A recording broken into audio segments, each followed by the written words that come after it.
നമസ്കാരം, മോർണിംഗ് ന്യൂസിലേക്ക് സ്വാഗതം. രാജ്യം ഇന്ന് ഹോളി ആഘോഷിക്കും. ഉത്തരേന്ത്യയിലാണ് പ്രധാനമായും ഹോളി ആഘോഷം. പരസ്പരം ചായങ്ങൾ തേച്ചും വർണ്ണങ്ങൾ വാരി വിതറിയും മധുരപലഹാരങ്ങൾ വിതരണം ചെയ്തും ഹോളി ആഘോഷിക്കും. ഹോളിക എന്ന രാക്ഷസനെ ചുട്ടുകൊല്ലുന്നതിനെ സൂചിപ്പിക്കുന്ന ഹോളിക ദഹൻ എന്ന ചടങ്ങ് കഴിഞ്ഞ ദിവസം രാത്രി ആചരിച്ചിരുന്നു. രാഷ്ട്രപതി ദ്രൗപദി മുർമു, പ്രധാനമന്ത്രി നരേന്ദ്രമോദി തുടങ്ങിയവർ ആശംസകൾ നേർന്നു. പൗരത്വ നിയമ ഭേദഗതിക്കെതിരെ കോൺഗ്രസിനെ കൊണ്ട് വ്യക്തമായൊരു നിലപാടെടുപ്പിക്കാൻ പോലും കഴിയാതെയാണ് മുസ്ലിം ലീഗ് കേസ് നടത്താൻ പോകുന്നതെന്ന് KT ജലീൽ.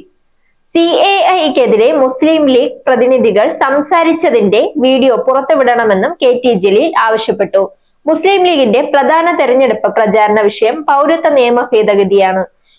ഭരണപരമായി ഇടപെടാൻ ശേഷിയുള്ള രാജ്യത്തെ പ്രധാന പാർട്ടിയാണ് കോൺഗ്രസ്.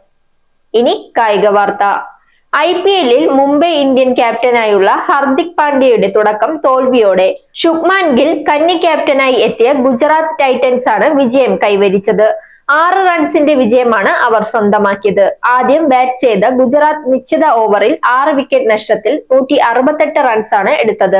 വിജയം തേടിയിറങ്ങിയ മുംബൈയുടെ പോരാട്ടം 20 ഓവറിൽ 9 വിക്കറ്റ് നഷ്ടത്തിൽ 162 റൺസിൽ അവസാനിച്ചു. നേരിന്റെ വാർത്തകൾ നിങ്ങളുടെ വിരൽത്തുമ്പിലെത്താനായി സാക് ന്യൂസ് ചാനൽ സബ്സ്ക്രൈബ് ചെയ്തും ഷെയർ ചെയ്തും ഒരു ശരിയായ മാധ്യമ നിലപാടിന് പോകാൻ ഞങ്ങൾ നിങ്ങളെ ക്ഷണിക്കുന്നു.